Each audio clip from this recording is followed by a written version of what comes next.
has won my heart and never from here will I part. My precious Lord has won my heart and never from here will I part. I ain't gonna grieve my Lord anymore. I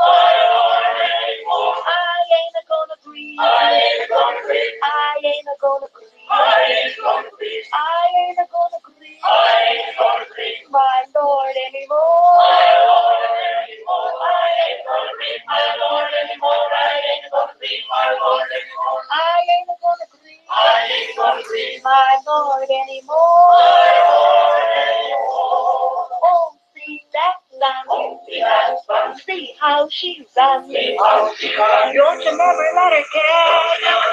You with your work undone. Oh, see that lamb. See how she runs. Don't you never let her catch you with your work undone. Ain't I gonna grieve. I ain't gonna grieve my Lord anymore. My Lord anymore. If you want to go to heaven, like anybody else, just treat your name, proud as yourself. If you want to go to heaven like anybody else, just treat your name, proud as yourself. Ain't I gonna grieve. I ain't gonna grieve my Lord anymore. My Lord anymore. You can talk about me, just as much as you please. I'll talk about you, down on my knees. You can talk about me, just as much as you please. I'll talk about you, down on my knees. Ain't I gonna grieve. I ain't gonna grieve my Lord anymore. My Lord anymore. You can't go to heaven. You can't go to heaven in a rocking chair. The Lord won't have any lazy folks there. You can't go to heaven in a rocking chair. The Lord won't have any lazy folks there. Ain't I gonna grieve. I ain't gonna grieve my Lord anymore. My Lord anymore. Oh, some of these mornings bright and fair, I'll don my wings and try the air. Oh, some of these mornings bright and fair, I'll don my wings and try the air. Ain't I gonna grieve. I ain't gonna grieve my Lord anymore. My Lord anymore. I ain't gonna grieve. I ain't gonna grieve. I ain't gonna grieve. I ain't gonna grieve. I ain't gonna grieve. I ain't gonna grieve my Lord anymore.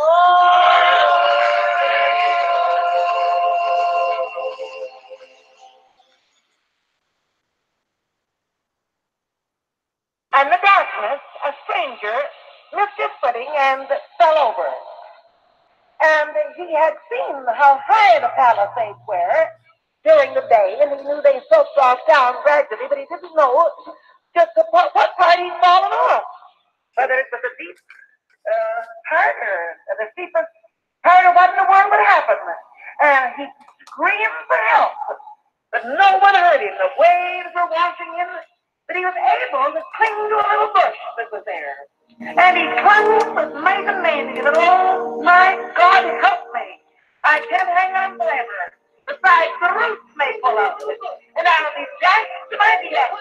I'm so alone. And finally, if he'd hung on for moments on end, his fingers became cramped and he could hold no longer. And so he had to say, God, help me, and let go.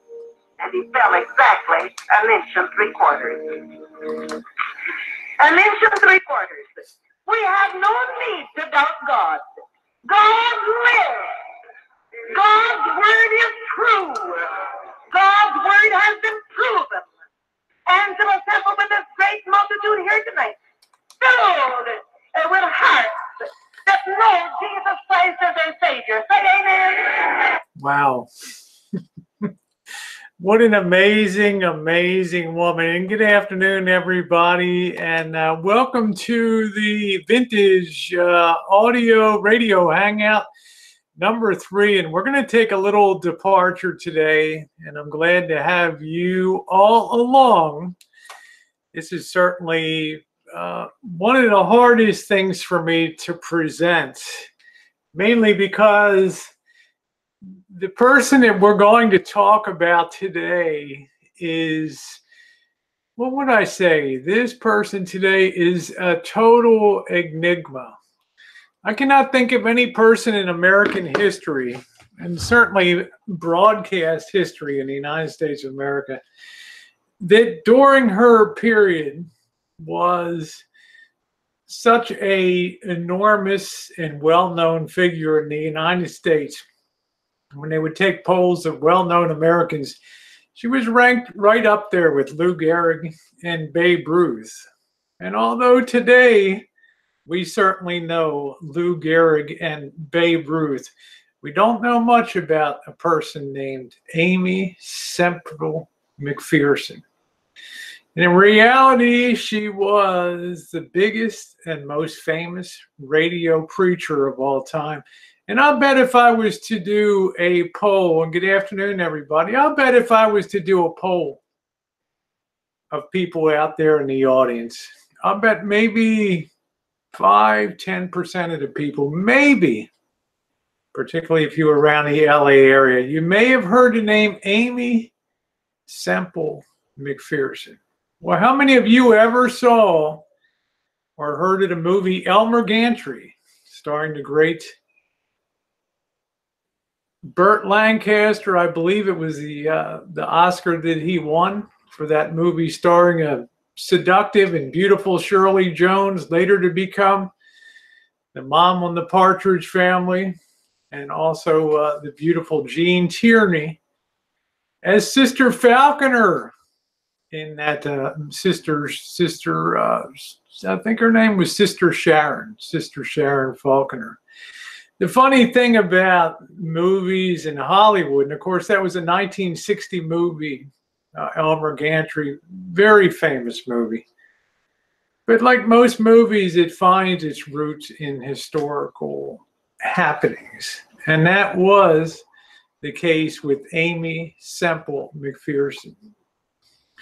It was Aimee Semple McPherson. I'll give you an idea. She was a radio preacher, but she was a founder of a church that exists today, still exists today in the world. Robert Schuller's Crystal Cathedral, the thing that dominated television in the 1980s, 90s, 2000s, is gone. The PTL ministries, what some people term pass the loot, Jim Bakker's People That Love ministry, long vanished from the face of the United States today. But yet, so powerful was this radio preacher in her day that her church survives today as what we know the Four Square Gospel Church. I'm speaking, of course, of the great radio preacher, Aimee Semple McPherson. The other amazing thing, and let's go over a few fun facts about her church and what's amazing about that church today. I get my notes out there. There's still 8 million. There's 8 million members of that Pentecostal church today in 144 different countries. The legacy that she left on the world was enduring.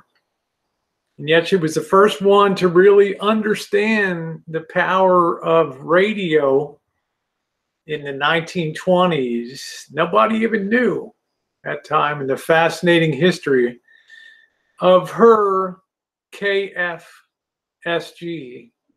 which was Four Square Gospel Radio. She was really the first one in the history of the world that discovered the power of what radio could do and what it could do to influence people. This was before there was NBC, before there were any radio networks whatsoever. Hello, Harvey. She was out there with her message heard as far away as New Zealand. Ships at sea, African nations would listen to her broadcast. And remember, this is a woman that we're talking about.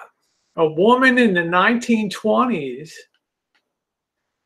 at a time when fundamentalist preachers were at war with the idea, how you doing, Harvey and everybody? Fundamentalist preachers were at war with the idea of women preaching the gospel, the word of Jesus.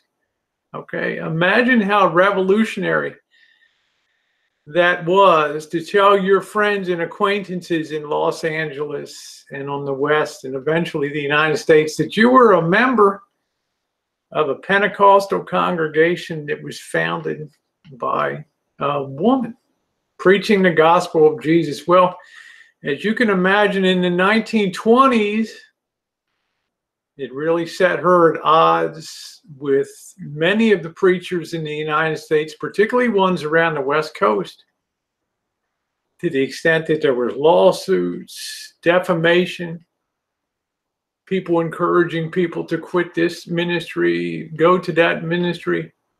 They called it the religious wars of the 1920s in America. And it was so root and toot and crazy that it became the basis for Hollywood to eventually make Elmer Gantry, the movie based on a life of an itinerant preacher who would set up in camps and go from town to town. And her boyfriend, played by the main character of it, Burt Lancaster, playing the main character who eventually was her downfall because he hooked up with a $5 prostitute, Shirley Jones. A very amazing movie. I encourage many of you to see that movie. Some of the facts about this woman: she was the first woman in history to ever preach over a radio. She began preaching in 1915, and she was the first one that really discovered that radio could reach far away. And her minions, her followers, packed her auditorium, as we'll get into. She started what was known as the Angelus Center, which still survives today in Los Angeles, in Glenwood, in Echo Lake down there. How many other church ministries can say that they were founded in the 1920s and still survive today? The Four Square Gospel, founded on her principles. She was a woman that had numerous marriages. She was a woman that claimed that she was kidnapped, taken into Mexico and held for ransom for a month, and then mysteriously appeared in Douglas, Arizona, with all types of scandal coming out and people claiming that they saw her shacked up in Carmel, California. It became a really wild, kind of like the boy, became a wild little story. Hello, Goldie. You can imagine the scandal of her life. Let's talk about her Angelus Center in Los Angeles. I'm going to roll a little video in a couple minutes of some pictures that I put together. It's about 3 minutes long. And I just think in the history of American broadcasting, she to me stands out as the seminal and most fascinating figure that no one, I should say not no one, but very few people have ever heard of today. The tragic thing too is she died in 1944 at 53 years old. Hate to tell you, 7 years younger than I am today. And you think of the legacy that she left in the world that we're going to describe today. Let's go back to Radio Magazine in the 1930s. And of course, radio was a big thing. It's all we had for entertainment. Early radio was so big that this was before you had speakers. People had little crystal sets and things. You'd have auditoriums, and you'd have like the Masons Lodge or the Rotary Club. They would have listening nights where people would come in 20 and 30 at a time, like a movie theater, just sit there and listen to broadcasts and things. That's how captivating radio was. In early radio, they had no idea how radio waves carried. You put out a little broadcast on a 500-watt radio station in Los Angeles. And remember, KNX WBAL in Baltimore. They're 100,000 watts today. And at that time, 500 watts. And in her Angelus Broadcast Center, she started receiving letters from all over the United States, and some of them I'll read to you, of people saying that they were saved, they heard her message, they were cured, and they were astounded in North Dakota, Wisconsin, Pennsylvania, New York, New Zealand, that they were hearing her broadcasts over the air. We'll also discover some of the amazing factors that governed early radio. One of the most shocking of which was this. Even at a time when there were hundreds of radio stations until 1928, even though the Commerce Department tried to tell radio stations what frequency they could broadcast on, the courts overturned that. And for a time from 1912 until about 1928, if you owned a radio station in the United States and you wanted to broadcast, all you had to do was tune around the dial at that moment and find a clear spot and start your broadcast. Can you imagine that? No locked in frequencies. No need to be on one assigned space on the dial. Can you imagine the problems of people trying to tune in around the country to try to find out where this radio station? It was hunt and peck. Hello, Monkey Boy. Let's talk about, and then I'll roll this little video afterward. Let's talk about what it was like to be a member of her congregation. I want to tell you a little bit of her history first. She was born in Canada, another one of the great Canadians. And when she was young, she was married to a guy named Robert Semple, who was a missionary. And they went to China, and unfortunately, he contracted malaria, and she actually came down with a touch of it too, but he passed away. How you doing, Cupcake? And she came back to the United States and met another guy named McPherson and began her journey as a preacher's wife with him. And eventually her calling became greater than hers.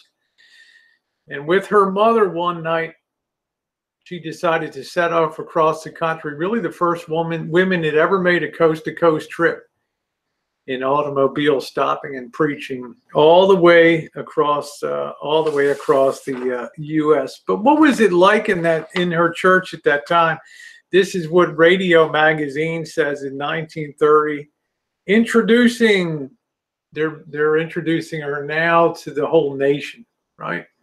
This is just as this in the early days of broadcast network radio, but they're hearkening back to her early days, and there's introducing Aimee Semple McPherson, Angelus Temple, and KFSG. That's Foursquare Gospel was her radio station. Springing up almost overnight, 8 years ago, Angelus Temple was one of the first churches to step into the world of radio.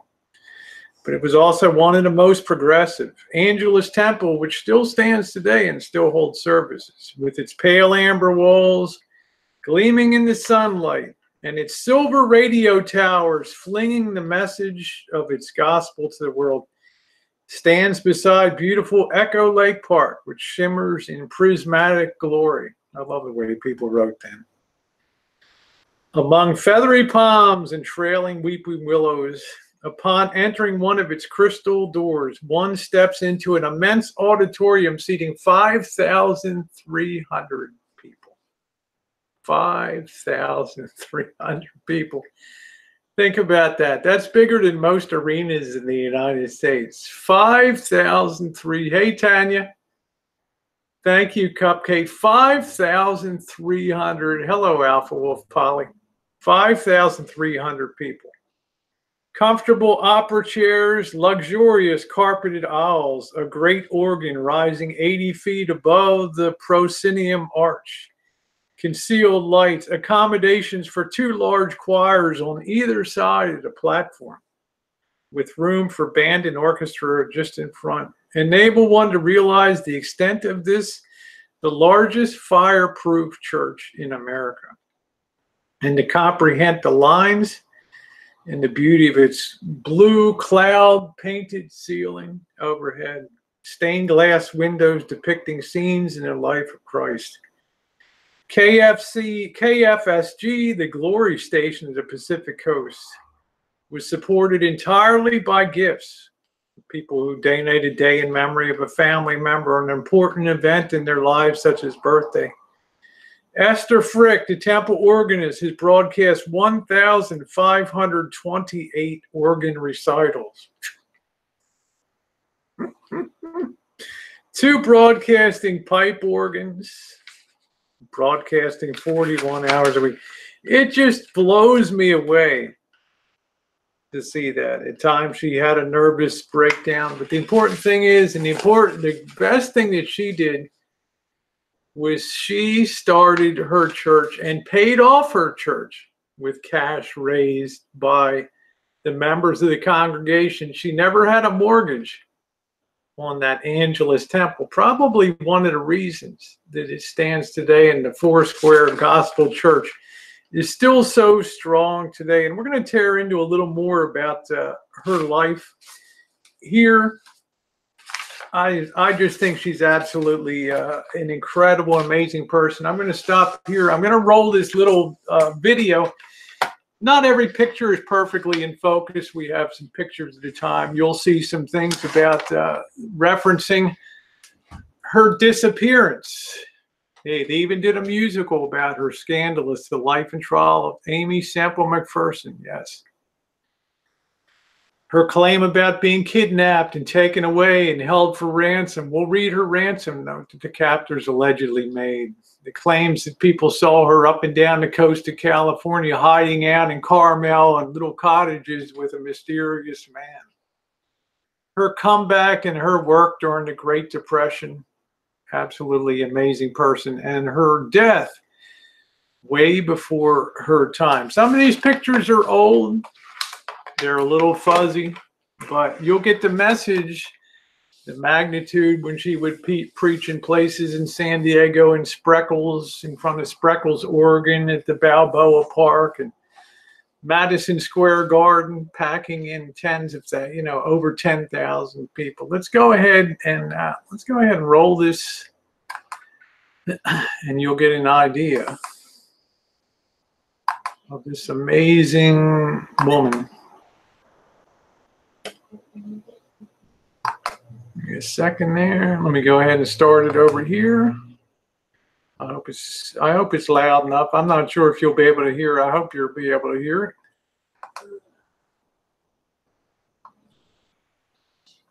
Give me half a second here.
That's the ransom note.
All right. I hope your screen didn't go black there. I hope it all came up. You'll be able to see that again.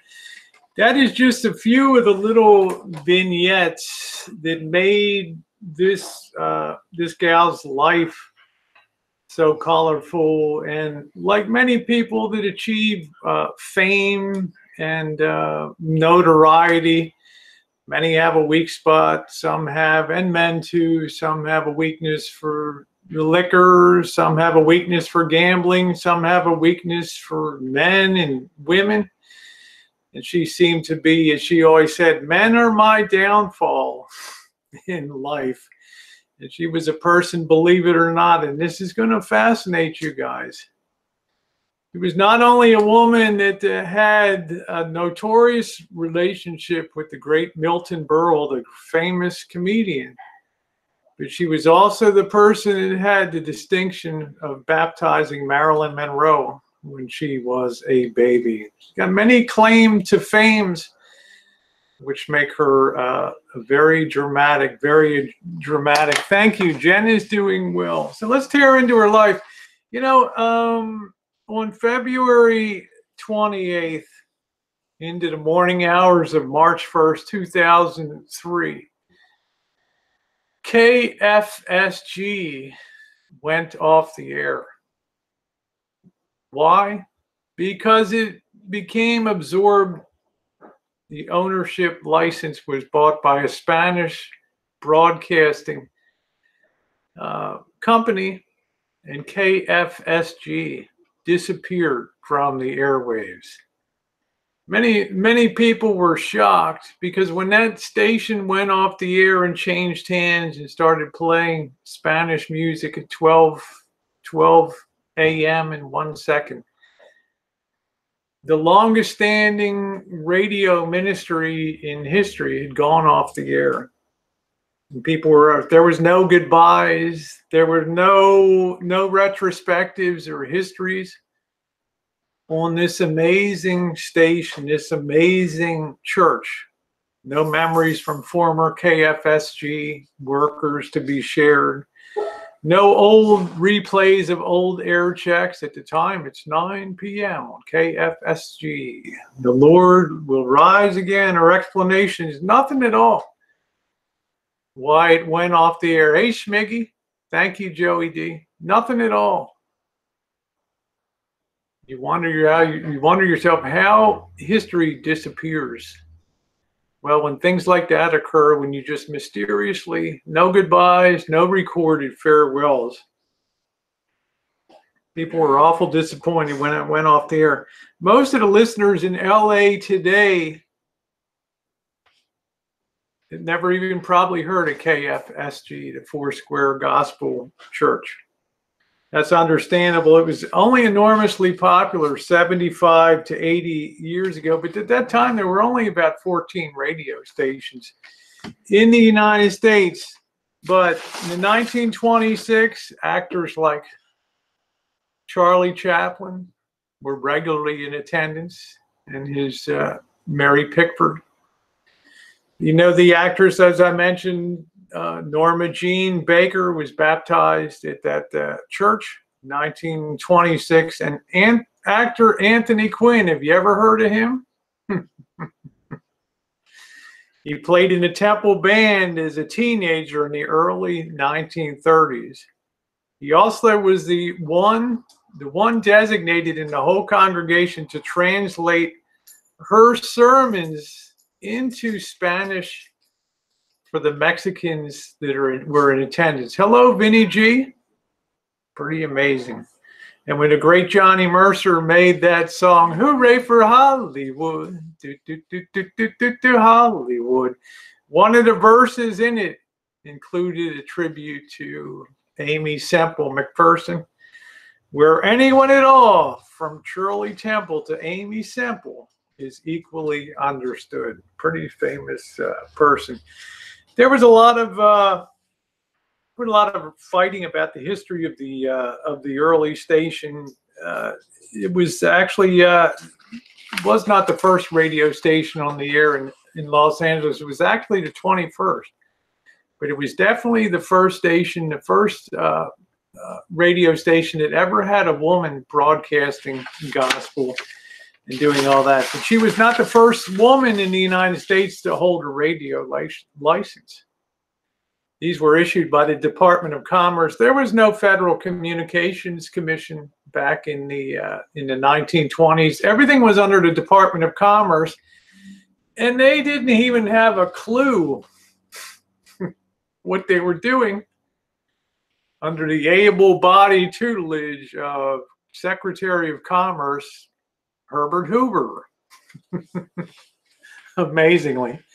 He was the one that had to deal with all the issues of early radio. But the first radio license in the United States was issued to WIAE in Vinton, Iowa, to a woman back in 1922. But that was under the co-ownership with her husband. Aimee Semple McPherson was the first individual woman in the United States ever to be granted a radio license in her own name. So she had many, many firsts. In the greatest radio preacher of all time, the first woman to ever have a license.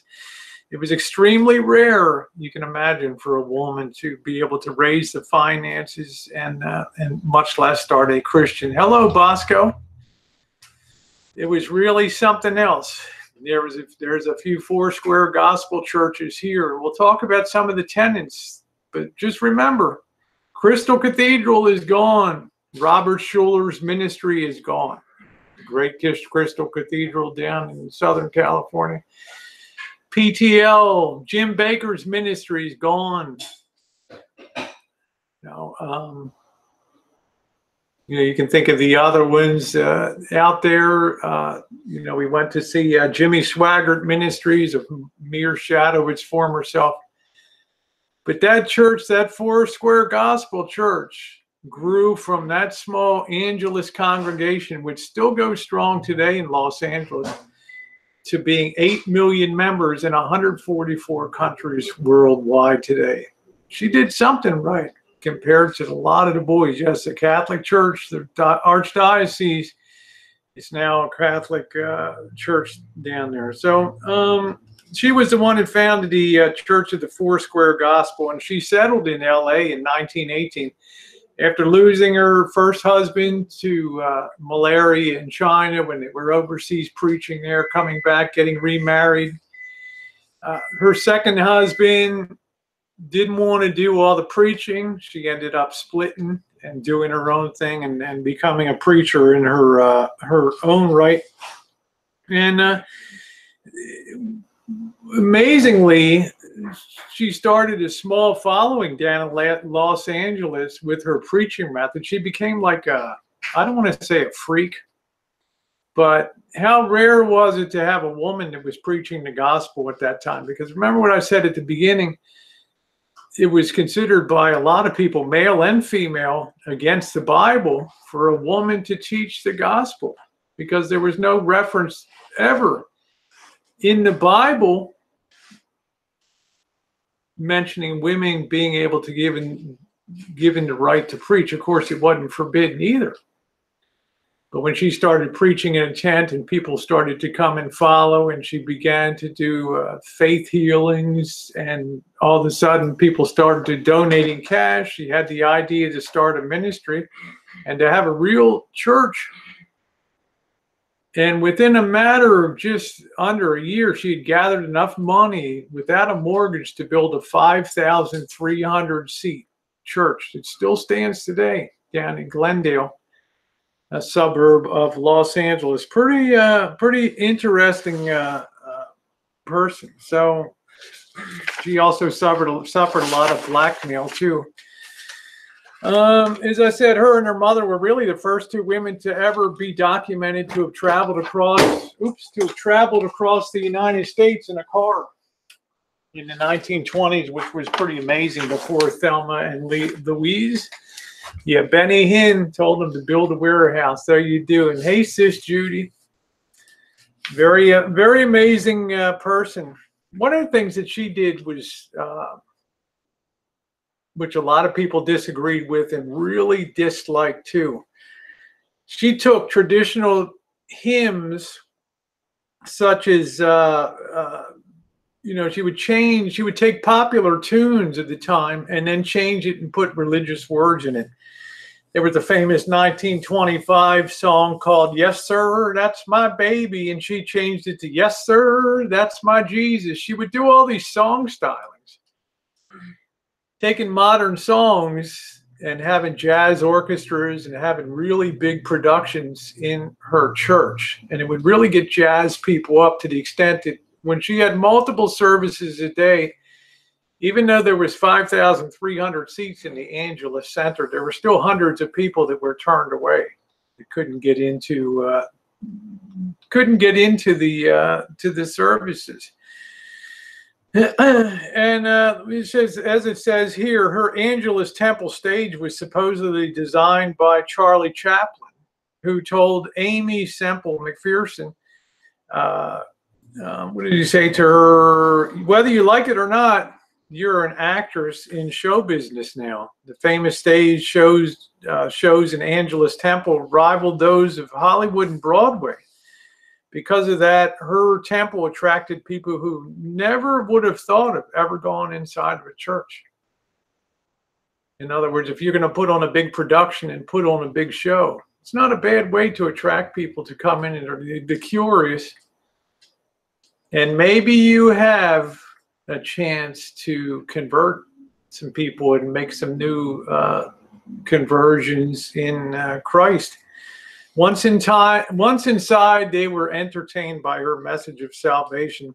Once, after she got a traffic ticket for driving 70 miles an hour in a 20-mile zone, she rode onto the Angelus Temple stage on a police motorcycle, wearing a Los Angeles police officer's uniform. Her message was for the audience to stop and obey God's laws. Can you imagine people just turning up to see? I mean, it's almost like Boyd. Bye, Susie. It's almost like the Boyd. People turn up to see what's going on. So instead of the fire and damnation and brimstone that was preached by other preachers like Billy Sunday, she preached about a God who loves us, and substituted a sunnier religion for a gospel of fear. Now, she took a lot of abuse. Even the federal government was kind of appalled by her style. Hey, craft beer pourers, kind of appalled by her style of preaching. They called her the P.T. Barnum of religion and the Mary Pickford of revivalism. She took a lot of abuse.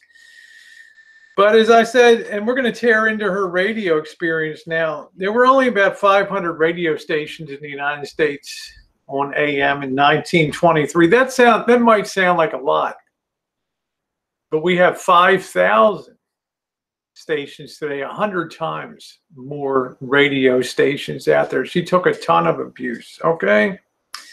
Now, when she first went on the air, remember, this is the fascinating thing about early radio.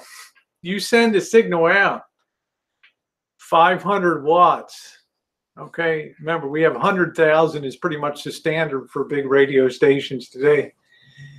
KCBS in San Francisco, KNX in LA, 100,000. At that time, 500 watts, 500.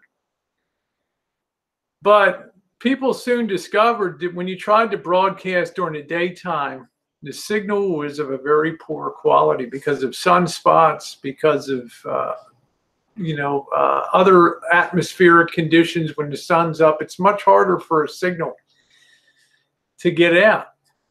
But they found out if you broadcasted, if the radio broadcast went out in the evening, all of a sudden, instead of struggling to get it across Los Angeles, people would hear it worldwide. So when she decided to have an early radio station put in, they told her there's about 200,000 radio sets within 100 miles of her Angelus Center in Los Angeles. And they told her, you could build a station to go on the air for $25,000. We can get you set up with a radio station here in the Angelus Center. Well, a lot of guys didn't like that at all. How you doing, 180? A lot of the other preachers around Los Angeles caught wind of that this Aimee Semple McPherson was going to start broadcasting over the air. And with that, the fear that she would start to influence people with her what they claim was a bastardized message of the gospel. Well, other radio stations, other preachers, small-time ones, started going nuts on the airwaves, and the big radio wars and the religious wars of the 1920s were on. There was another guy named Schuller, not the one that Robert Schuller of the Crystal Cathedral, but one who eventually ended up going to jail for some of his shenanigans and some of the crap that he did. So she hired an engineer, and she began hosting a 45-minute weekly program over the air. The radio station was built on the 3rd floor of the Angelus Temple with its transmitting antenna on the church roof. You can see that huge antenna on the roof. So by January of 1924, when she had petitioned the Department of Commerce for her radio license, they initially issued her the letters KFNC. And she got notification, hey, congratulations, your application to have a radio station has been approved. We're assigning you the call letters of KFNC. She was, of course, disappointed with those call letters because in her mind, she had already developed a basic Pentecostal framework of a church called the Four Square Gospel Church. So, of course, she wanted KFSG. Let's take a minute. I got a paper here. Let me just go over. Let me see if I have this thing here. The tenets of this Four Square Gospel Church, which actually exists today. Number one, the belief that a woman could preach the Word of God. This was a highly unusual thing in Pentecostal church. You would have to look far and wide to find women that were being preachers back in the 1920s, much less women that took to the radio. But Aimee Semple McPherson's Four Square Gospel Church held that men and women were exactly equal almost 100 years ago. And her tenet that women have just as much right to teach and interpret and broadcast the Bible as men do. Very unusual, okay? She had the four square symbols, as you saw in that little video that I had, a chalice, a dove, a crown, and a cross. That was the symbolic thing for there. She also believed one of the tenets of the Foursquare Church is divine healing, the ability to, through the power of the ministry and the Holy Spirit, to cure people of their illnesses. This is very controversial. This is extremely controversial part of church teachings in many Pentecostal churches. And when Missy Jenn and I went to Jimmy Swaggart's Christian Family Worship Center down in Baton Rouge, many people came to that church in various states of physical disability, illness, wheelchairs and stuff, and they all came forward with the full expectation that if they believed enough and they were hopeful in God enough, that they would be cured. Well, she was a belief, and over the course of her career as a preacher, it's claimed that some 10,000 people were cured of illness. The speaking in tongues, and Jen and I were there at Jimmy Swaggart's church.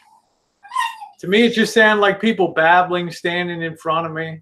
You know, it was kind of, you know, being raised a Catholic gal and not used to hearing somebody just coming out and just didn't understand, really just sounded like gibberish to me.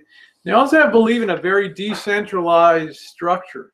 They give a lot of power to the individual minister as opposed to like the hierarchy of the Catholic Church. That's the Pope, what the Pope says goes, trickles right on down the line.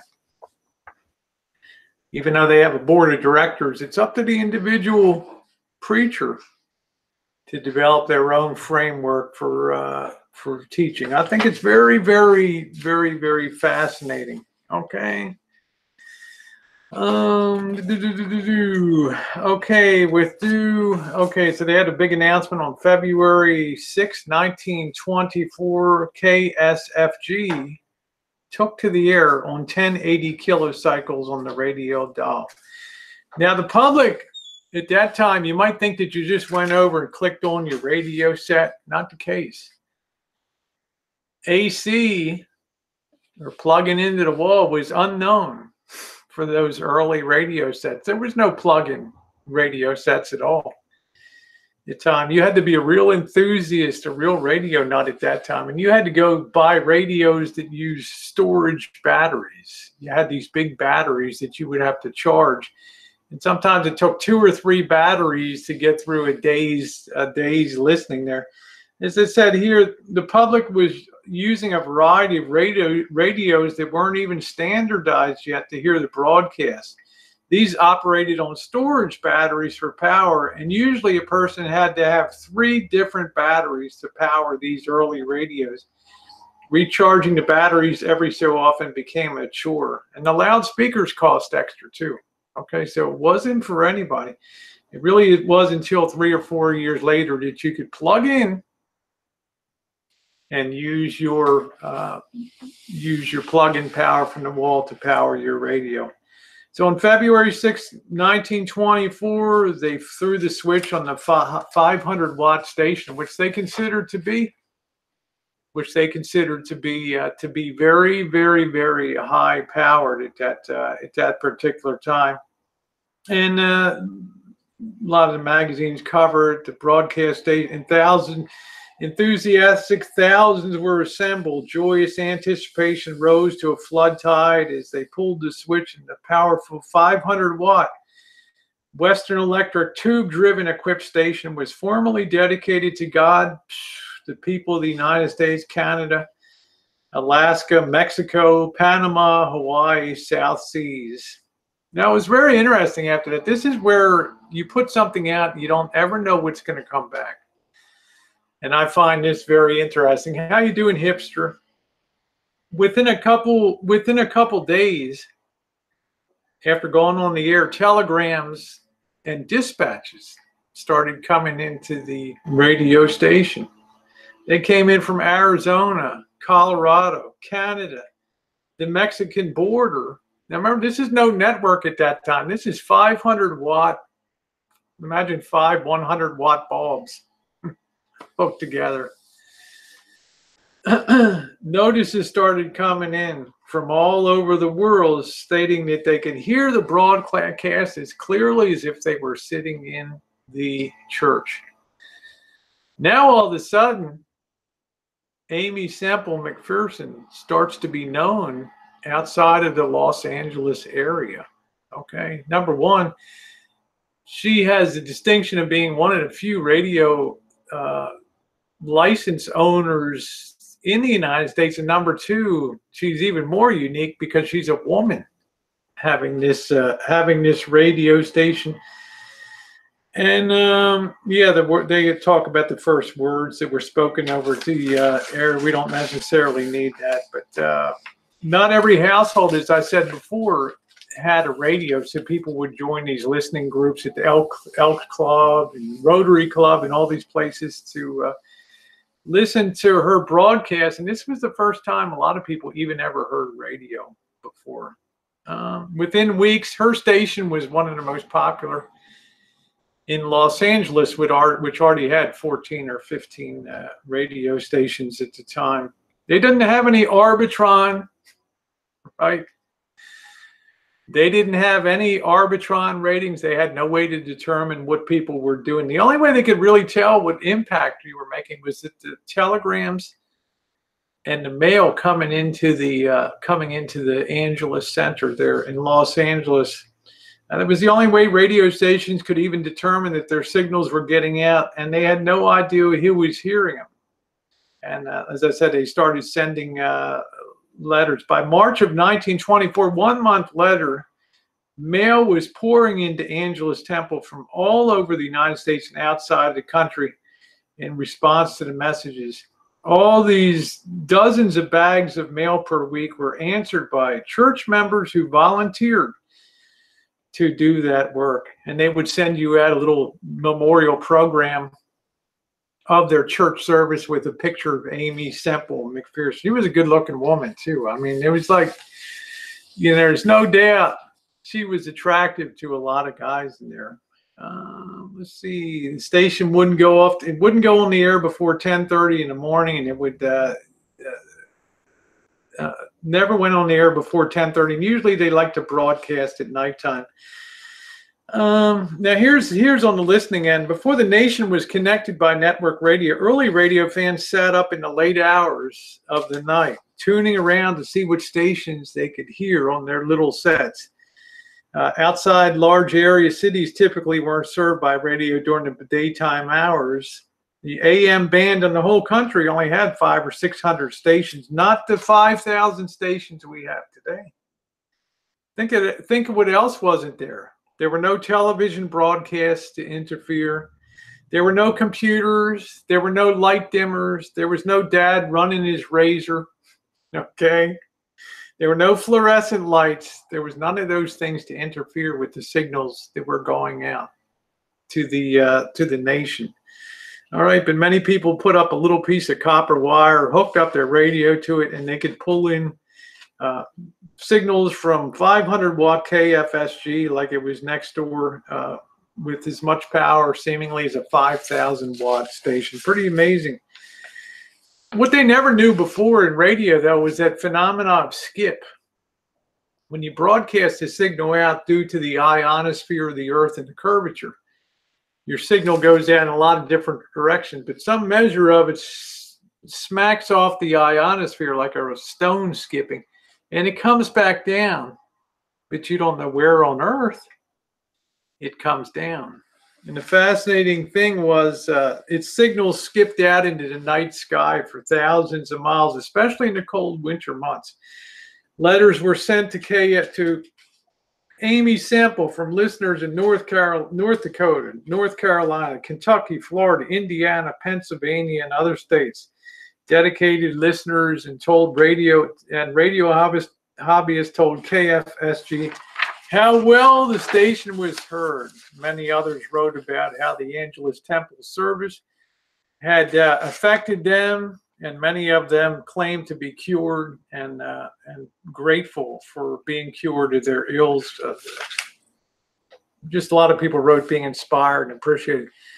The station even heard from Cape Verde Islands and places as far away as New Zealand. It's kind of funny to read some of these letters.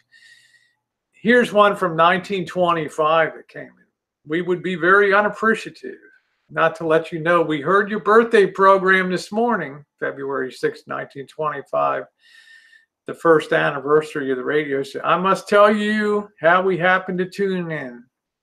My husband being quite a radio fan. You can insert YouTube here for modern day. Dreamed that he had your station on the air. He dreamed it. The dream was so real. He woke up, dashed out to the radio about 2 o'clock in the morning. The first thing I heard was your announcer saying KFSG, Angelus Temple. I did not remain in bed long then, for it came in loud and clear on a loudspeaker. We sat up in the chilly morning hours, wrapped in robes, listening in until 4 a.m. in the morning. It was good food for our souls and spirits. Mr. and Mrs. V.E. Richardson of Zion, Illinois. In November of 1924, the service broadcast by KFSG was heard and enjoyed from 11 to 11:45 p.m. Sunday Central Time. Reception was exceptionally clear and consistent. Would like to know who the woman preacher was who delivered the message and the denomination of the church. Pretty interesting. I mean, you can understand why this woman got a lot of notoriety out of this single church center located in L.A.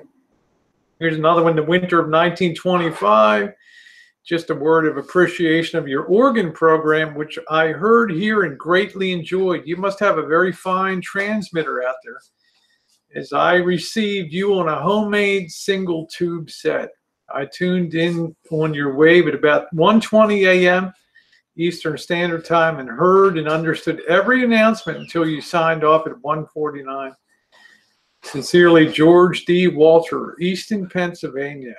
And then finally, one from New Zealand. It's a long way off, and they're talking about how they heard the station. Well, you know, you start to get a big head.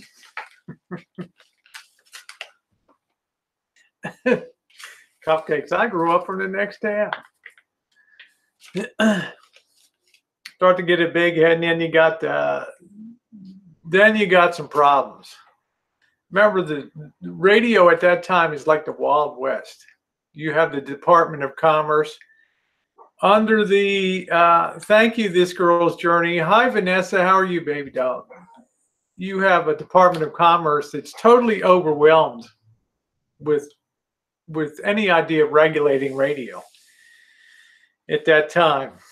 Every ma and pop, every cupcake zinger in America's got a dream of setting up their own radio station. Okay, everybody wants to get in on the game. It's a lot of fun. It's fun to listen to radio. It must be more fun to get out there and preach and be an Aimee Semple McPherson. So what happens? All of a sudden, people start firing up their individual small companies, starting their own broadcast radio stations. All of a sudden, people are starting up their radio stations, and you have people that are right over top of each other. You go to tune in Aimee Semple on the KFSG, the Good Gospel Hour, and you're hearing, you know, Lionel Hampton from the Hollywood Bowl down the street. You're like, what the hell? Worse still, you got two. You can't even separate the two. People started going crazy. Started complaining to the Department of Commerce. This sucks, man. I can't even listen to my radio show. And one of those that actually was the worst offenders was her radio station, Angelus Center. People started calling the Department of Commerce and complaining, hey, and that her radio station was the one that was drifting all over the place off of its assigned frequency. And they started to get letters from the Department of Commerce and Herbert Hoover warning them that unless they pegged their station and carefully kept it from drifting onto other stations, they were going to pull her license, okay, and shut down her radio station. I'm trying to think what it says. Yeah, whatever took, and finally they sent her a final warning letter, and she was so pissed off by this letter that she wrote to Secretary of Commerce of the United States, Herbert Hoover, and said, please order, this almost sounds like Mama Bear, doesn't it? Please order your minions of Satan to leave my station alone. Hey, Jamie, you cannot expect the Almighty to abide by your wavelength nonsense. When I offer my private prayers to him, I must fit in with his waves reception. Open this station back up at once and never threaten to close it again. You hear me, Tucker?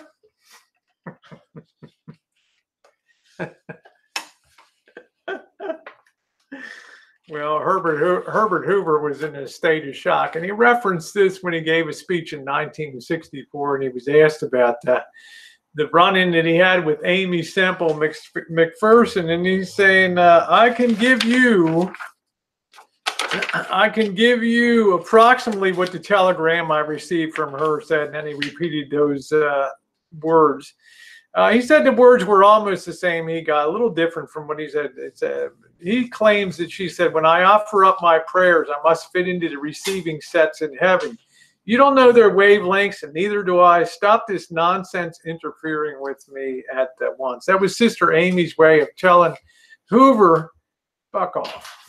You know, I'm gonna run my own show. I mean, this is, you ladies should be inspired today, right? You're standing up to the Secretary of Commerce, soon to be President of the United States, the golden wonder boy of Calvin Coolidge's cabinet.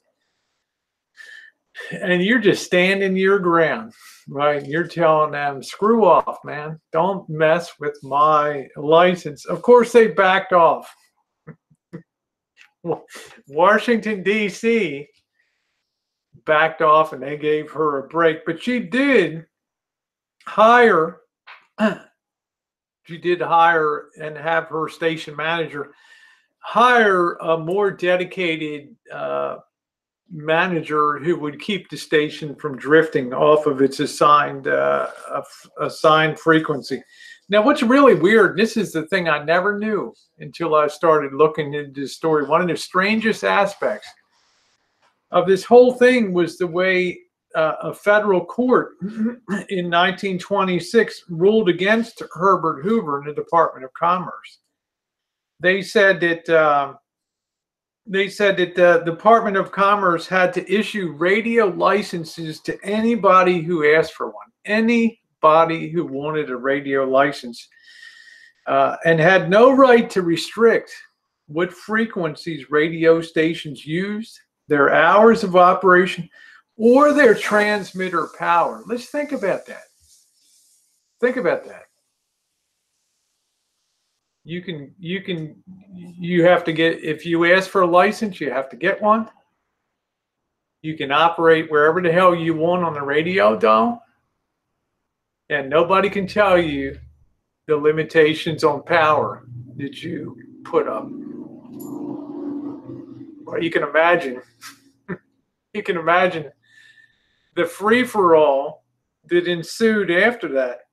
Broadcasting became a free-for-all. Hey, Ward, the number of radio stations increased to over 700. Many jumped around and dialed all the time to use whatever frequency they felt like using and whatever power they felt like using. Thank you, Anna. Whatever power they felt like using at that moment, they didn't care. The chaos finally ended in 1927 when Congress passed the Radio Act, which formed the Federal Radio Commission and became the FCC in 1934. Other magazine articles in the 1920s talked about her amazing ability to use radio for fundraising and to inspire listeners to donate or even join her church. Since KFSG was a nonprofit station for years, this was very helpful in helping her get the money to run the station, pay the bills, and other things. Now, here's where our girl ran off the rails. And I'm going to get a drink before we tear into this whole story of kidnap, intrigue, and drama here. Okay, Semper Fi, Yujiro.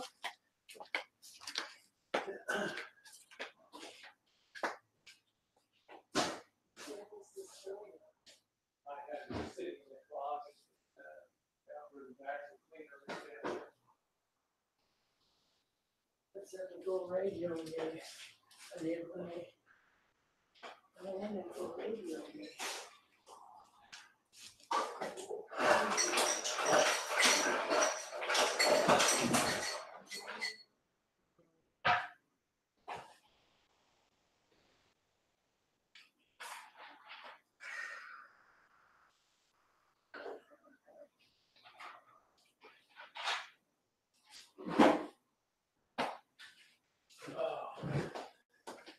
Man, can you imagine that, Jan? I think I'm just going to start a radio station. Maybe I'll just squat it right here on the dial.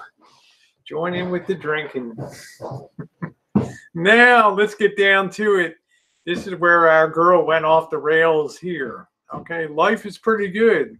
But if you hang around the same chaps day in and day out, your world becomes smaller and smaller. And you start spending a lot of time with the same people. You know, you start to get the wandering eye, and you start to wonder, I wonder what it'd be like to be with that guy. I wonder what it'd be like to be.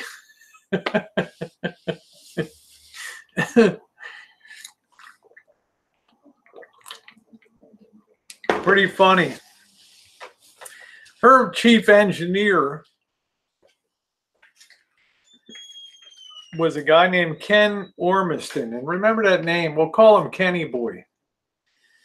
Kenny Boy was a faithful servant of Aimee Semple McPherson's. He's the one chief engineer that got the radio station all set up, got it running.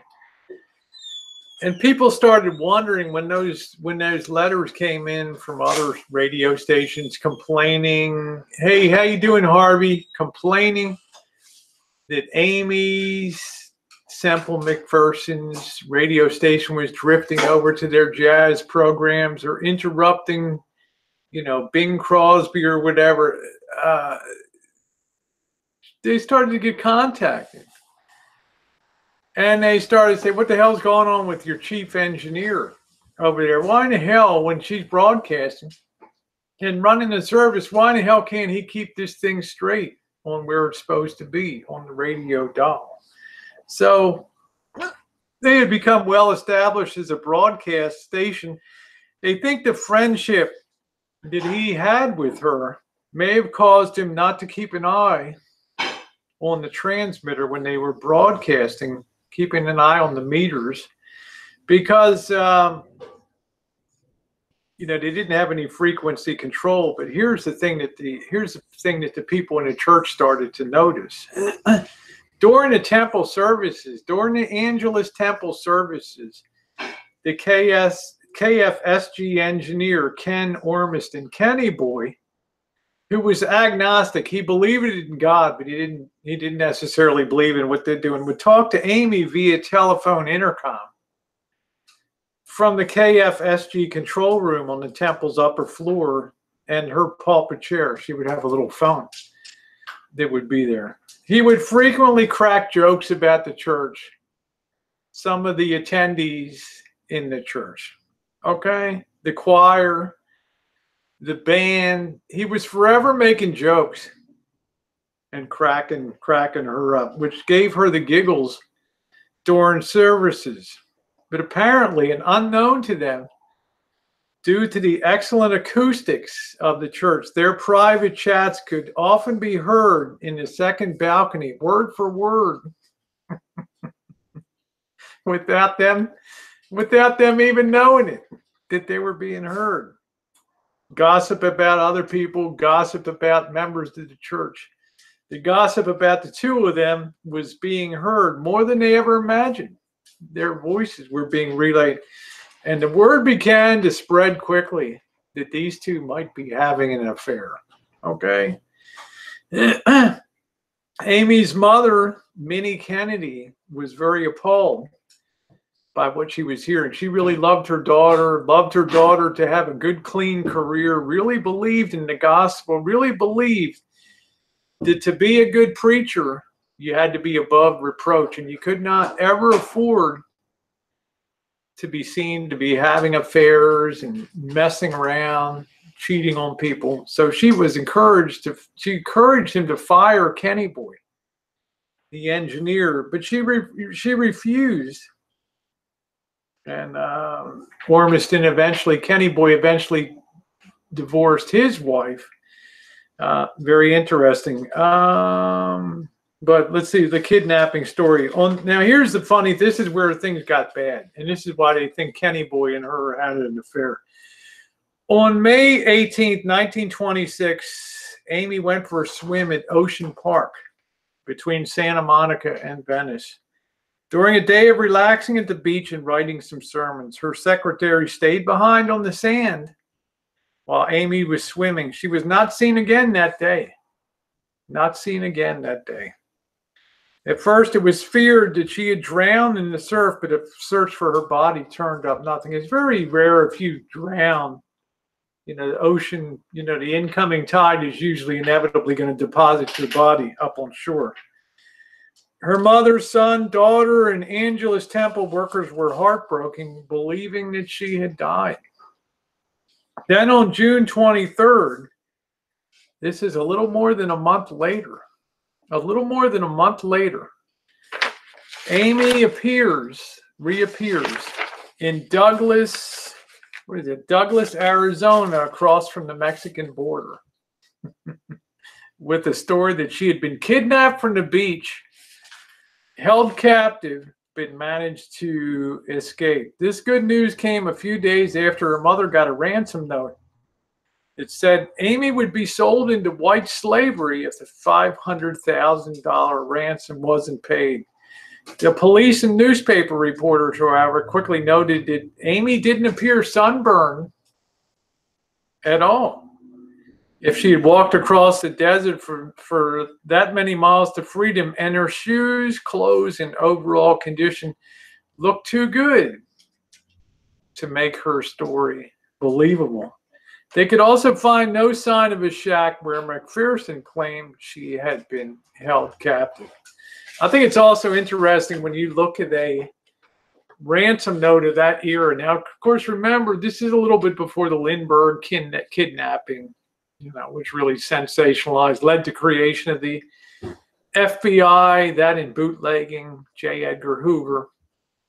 You know, the fact that somebody commit a crime and then disappear across the state line, and basically had all kinds of problems working with other states to try to get justice served. Let me read this ransom note here, which I think is very fascinating. Let me see if I can call this up here.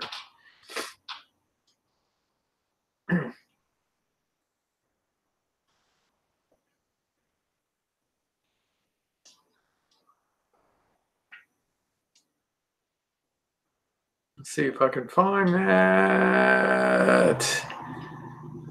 Let me go. Let me see. I think it's on my drive. Wait a minute. Yeah, it's on my drive. All right, this is pretty cool. Listen to how this thing. I love reading this. This is Dear Madam. It's writing to Aimee's mom. Exactly 1 month has elapsed since we grabbed Aimee McPherson, and now is the time for action. We nearly bungled it once, but we've moved to a safe place now, and we've doped out a plan of ransom payment that is absolutely safe to us. You won't be able to trap us if you don't act in bad faith. If you do, you won't be able to trap us if you do act in bad faith.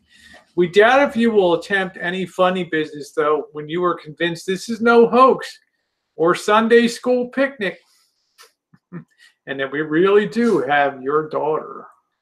Do what you like with this letter. We realize you got it to use it to raise the dough, But the next one must be kept absolutely to yourself and its instructions followed exactly, or there will be grave consequences. By Monkey Boy. There'll be grave consequences to your daughter. First, in order that you may know without any doubt that Aimee is alive and in her hands, we're enclosing a lock of her hair. We tried to get answers to your silly questions, but because she knows about the $500,000 ransom, she won't answer them. Says she would rather die than cripple the church to such an extent. But before she knew what it was all about, we tricked her into a couple full answers, something like a woven wire between two apple trees and, some kind of bullshit. Her right finger has a scar on it. If you ought to recognize, suppose we chop it off and send it along to kill your doubts. We've got her all right, and trust by now you'll believe it. And no, we mean business. She's been taken good care of by a woman who has been with her constantly, an ex-nurse who knows her business. She's suffering with hysteria and the heat, and is pretty weak, but physically and mentally, there's nothing wrong with her that won't mend once she gets home. But though we've treated her respectfully in fairness to her position and value to us, what the future holds is entirely up to you. Our alternative is to sell her to old Felipe of Mexico City. We're sick and tired of her infernal preaching.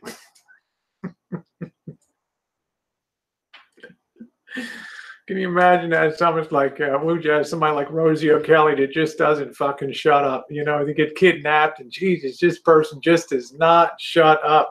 Our alternative is to sell her to old Felipe of Mexican City. We are so sick and tired of her eternal preaching, her infernal preaching. She spouts scripture 24 hours a day in answer to everything. Old Felipe. We took her for two reasons. First, to wreck that damn temple. And second, to collect a tidy $500,000. We have held her for a month, during which time her name and standing have been just about ruined. We had to fight hard to kill that drowning idea of yours, but a little palm oil brought forth plenty of reports of her being seen all over the place, and the newspaper hounds were only too anxious to play it up. Her reputation is now on the rocks beyond belief. They seem to have an axe to grind, too, and sure helped us grandly. You've taken some of our girls, damn you, and given us many a jolt, but guess we're all the square now. I don't know what that means. Now as to the ransom. We've been stumped for a method of collecting. You always got to get that fucking money, right? That's the real weak link. We've been stumped. The boss and I have been sitting around. We're stumped for a method of collecting which would be safe, because you spilled it to the police before. It's plain no ordinary method will work with you. So we've sure doped out a corker. And while it's taken time and delayed things a bit, it is apple pie for us. You got a week to raise that $500,000. And in June 25th, you'll get the final letter with the instructions how to proceed to get the money on our hands. It might interest you to know what happened on the beach a month ago. Well, we had inside workers who kept us informed as to her whereabouts. And that day she went to the beach, looked like our chance. We watched until she's alone. Then a man and woman stepped up to her with a heartbreaking tale of deathly sick baby in a car across the street. And that Mother Kennedy had sent them down to the beach to find Aimee and ask her to pray for the kids. What a terrible thing to do. Now get busy. Here's the finale. Now get busy. Have the $500,000 ready in big bills. All right, watch for the final letter of instructions. Will reach you next Friday. This letter you must keep absolutely confidential, but you will, all right, when you read it. Follow the instructions exactly, and on that same night, you'll have your little Aimee back, and we'll have the dough. If anything slips, Felipe gets her. Till Friday, signed, the Avengers. Man, I just can't. The Avengers. Felipe to be sold into white slavery down in, I mean, you can imagine. The papers ran this stuff all across the nation. Her fame was already at a peak, right? Now reports start to come in that she's being sighted here and there, shacked up in Carmel, on the up in the Central California there. Let's see. Some people have suggested that the plot was conceived by a mob. Others said that the mob kidnapped her. To this day, what really happened to her remains a mystery, and the truth may never be known. This chapter of her life was made into a 1976 movie, The Disappearance of Aimee, starring Faye Dunaway as Aimee Semple McPherson. And Betty Davis is her domineering mother. Big surprise there. Huh? Damn that Felipe. In the 1960 Academy Award-winning movie Elmer Gantry with Burke Lancaster, Gene Simmons, and Shirley Jones was taken from the Sinclair Lewis novel and based on the character of Aimee Semple McPherson. Well, Ken Orenstein, remember Kenny Boy? He continued to act like a gentleman. He never spoke of the incident. He never ever mentioned it, any involvement. He claimed that it was somebody else that was seen in a little love cottage in Carmel. He continued to work as the writer of radio columns for newspapers and magazines. He also worked as an engineer until he died during surgery in January of 1937. So very interesting. Now, obviously, when this kidnapping took place, her popularity soared. Okay, that was the height of her media frenzy. Everybody soon discovered her cheery, friendly style of preaching and the excitement during the church services, which sometimes included faith healings. The way she got congregations at each service to give money when the collection plate was passed around was also famous. Listen to what she did. Okay? Think about this. She knows in your pocket you probably got coins. And you probably got, are you listening, Ejiro? You probably get some folding money too. Listen to what she would tell people when they're going to pass the collection basket around. She often said she didn't like the noise made by the jingle of coins. To emphasize the point, she would tell people, no coins, please, in the collection basket. Only folding money. Or if Sister Amy's mother needed a new coat, she'd make it known to those in attendance by saying, Mother needs a new coat. Who will help me donate money today so that I can get a new coat? Only folding money, JK, no kill.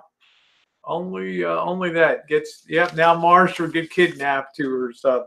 It's amazing. Now, this, you know, after her kidnapping and the things all subsided down, there was an attempt, there was an attempt to take her to court. They had a grand jury inquiry. They were about ready to go to court and charge her with fraud. And then mysteriously, Los Angeles suddenly decided to drop the case for no known reason. They decided not to pursue it. Maybe somebody recanted on their testimony of seeing her up the coast. But in any case, they decided to not pursue the case. But during the time after this whole incident occurred, her popularity was sky high. The Angelus Temple was packed to capacity 3 times a day, every day for years, causing traffic jams in the area. Her church in Echo Park became a must-see for tourists that were coming to Los Angeles. Picture postcards of the temple were printed up and mailed all over the world. Every year, they would put a float into the Rose Bowl parade in Pasadena, depicting the Angelus Temple and the KFC-SG antenna towers. And in 1925, they actually won first prize in the grand sweepstakes of the Tournament of Roses parade for the Rose Bowl parade in LA. Her church gave new members.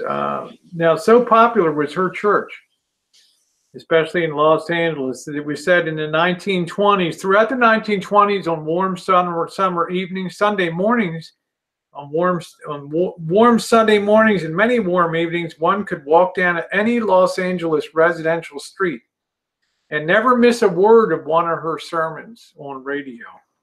That's because everyone had their windows open in the pre-air conditioning days, and many who had radios were tuned to KFSG to listen to her. By the late 1920s in polls, she was as famous and well-known as Babe Ruth and Charles Lindbergh. But yet today, how many people have ever heard of Aimee Semple McPherson? Well, she had the 3rd anniversary of her temple. Now, this is where she started going even more off the rails, and this really started to upset people. Congregations don't like change, okay? Many people on YouTube, many people in your daily lives, thank you, Cheryl. Hey, Andrea, they don't like change either. People get comfortable, they get in a groove, and they want things to be the same. They don't like change. Change is a disruptor. So in about 1927, she threw away all the taboos that the Bible preaches about how a woman should dress. She bobbed her hair in the late 1920s style. Started drinking, dancing, wearing short skirts. There were photos of her that showed she changed her hair from brunette to platinum blonde. This drove a lot of people crazy. The choir director, Gladwin Nichols, who had also acted as a radio announcer up to this point in the whole history of the church, along with the entire 300-member choir, resigned immediately from the temple because of her lifestyle. Can you believe that? 300 people choir to a person resigned and walked out. Just think about that. That's like the I don't even know how big the Mormon Tabernacle Choir is in Salt Lake. But imagine them all getting up and walking.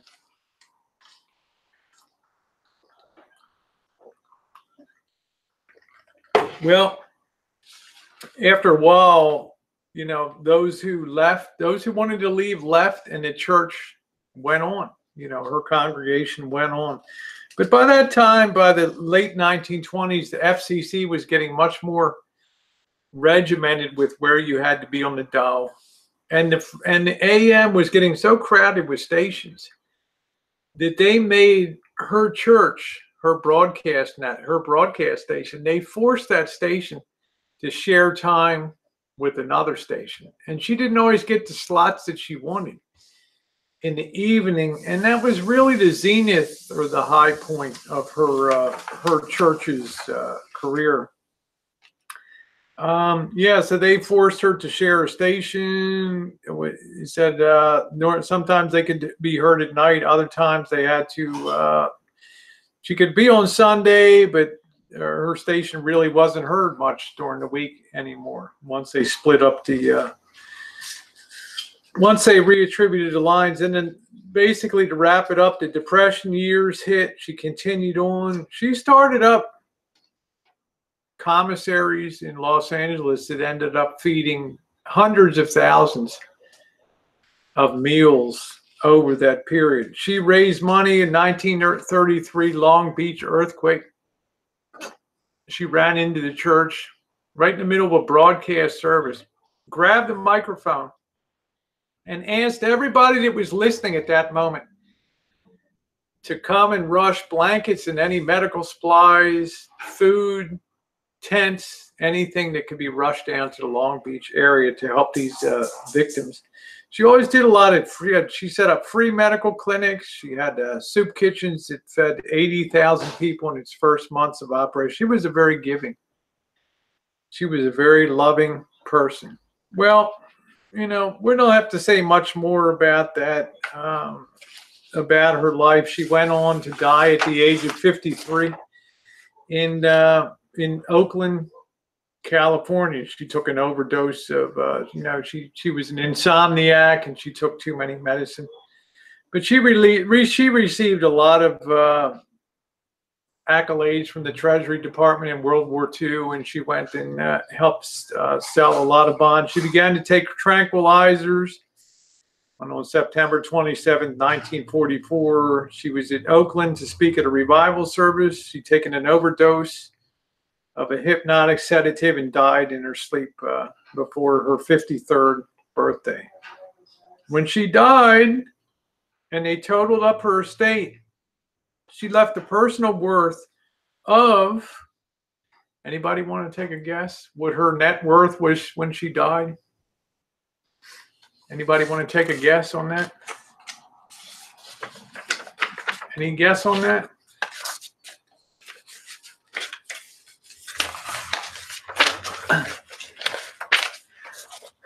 Let's see. Oz says 25 million. Oz says 25 million. Anybody else want to? Millions. Cobra John says millions. Tanya says 53 million.